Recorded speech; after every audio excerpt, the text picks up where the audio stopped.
Alors, et dans ce contexte, mesdames et messieurs, nous avons le plaisir d'avoir en ligne notre envoyé spécial sur place au siège de l'Autorité nationale des élections, Wael El Elfi. Bonsoir Wael. Oui, bonsoir Cheikh. Alors, Wael, vous êtes déjà au siège de l'Autorité nationale des élections en attente de la tenue de la deuxième conférence du conseiller Ahmed Al-Benderi en ce stade. Alors, dites-nous comment ça se passe chez vous. Bon, alors elle est toujours avec vous depuis le siège de l'Autorité nationale des élections et toujours en couverture directe avec vous, heure par heure et étape par étape, pour le processus et l'opération électorale et qui se déroule aujourd'hui, mais à l'étranger. Nous sommes depuis les sièges de l'autorité nationale, mais aujourd'hui, c'est le premier jour, à la fin du premier jour, de la deuxième phase des élections législatives 2025 à l'étranger pour les expatriés qui se sont rendus dès le bonne heure aujourd'hui au scrutin et dans les bureaux de vote à l'extérieur d'Égypte pour donner leur voix et donner leur voix à leurs candidats et participer à exercer leur droit démocratique. Je vous rappelle que nous sommes à la deuxième phase. Donc cette deuxième phase, aujourd'hui à l'étranger, a commencé et continue pour demain. Mais je vous rappelle que la destination des candidats, c'est-à-dire pour la candidature dans cette opération électorale à l'étranger, c'est visé, c'est orienté pour les candidats à la province du nord de l'Égypte. C'est-à-dire que dans la première phase, c'était pour la province du Sud, c'est-à-dire le gouvernorat du Sud. Aujourd'hui, nous sommes avec la province du Nord, avec tous les gouvernorats du Nord, avec le Delta, mais aussi avec les trois grandes villes sur le canal de Suez, Smaïlia, Port Saïd et Suez, mais aussi avec le Nord et le Sud de Sinaï. Aujourd'hui, les expatriés en Égypte se sont rendus au bureau de vote. À l'extérieur d'Égypte pour donner leur voix et choisir leur candidat, mais aussi pour exercer leurs droits démocratiques et politiques à cette opération électorale. Ce qui représente bien sûr leur affiliation pour leur patrie, bien sûr. Mais ce qui était remarquable, c'était l'affluence du matin dans les bureaux de vote. On parle ici, il s'agit là de à peu près 139 bureaux de vote à l'extérieur, répartis sur 117 pays au monde entier. Mais ce qui est remarquable vraiment, c'est que l'affluence était en quelque part moyenne.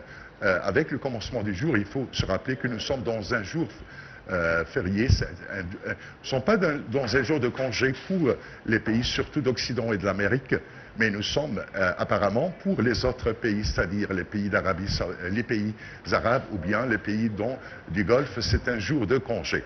Alors ils ont eu bien sûr l'occasion de participer et d'aller au bureau de vote pour donner leur voix et exercer leurs droits démocratiques dans l'opération électorale. Ça, ce qui était remarquable, bien sûr, et c'est toujours, lorsqu'on est le vendredi et le samedi, ça se passe de la même manière. Mais là, je vous parle ici depuis le siège de l'Autorité nationale des élections. Alors, monsieur le directeur exécutif, Ahmed El-Benderi, était le matin en conférence dès le premier jour pour les élections à l'extérieur pour s'assurer du bon déroulement de l'opération électorale, toujours en conférence audiovisuelle avec les responsables, c'est-à-dire les ambassadeurs ou bien les consuls dans les consulats. Parce qu'en fait, les bureaux de vote sont normalement installés ou bien toujours situés dans les endroits des ambassades et consulats à l'étranger. Alors il était en conférence, M. Ahmed El-Benderi, ce matin, pour s'assurer du bon déroulement de l'opération électorale. Et bien sûr, tout s'était bien passé d'après leur confirmation consécutive, bien sûr. Et avec eux, c'était la rencontre. Mais ce qui était, il faut mentionner là, c'est vraiment ce travail monstre tenu ou bien assumé depuis longtemps de la part de l'autorité nationale des élections, bien sûr, en coopération avec le ministère des Affaires étrangères et des Migrations, mais aux administrations locales dans les pays à l'étranger. Ça, c'était bien remarquable, ce travail monstre.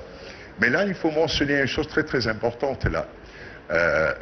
Bien sûr, à part ça, on a vu comment c'était la décision volontaire de la part de l'autorité nationale des élections lorsqu'on a vu quelques indications négatives pour la première phase des élections, c'est-à-dire dans la région de la province du sud du pays, on a vu comment s'était donnée la décision de reprise une autre fois et de reprendre les élections au mois prochain pour il s'agit là de quelques circonscriptions dans la première phase, c'est-à-dire à peu près de 19 circonscriptions.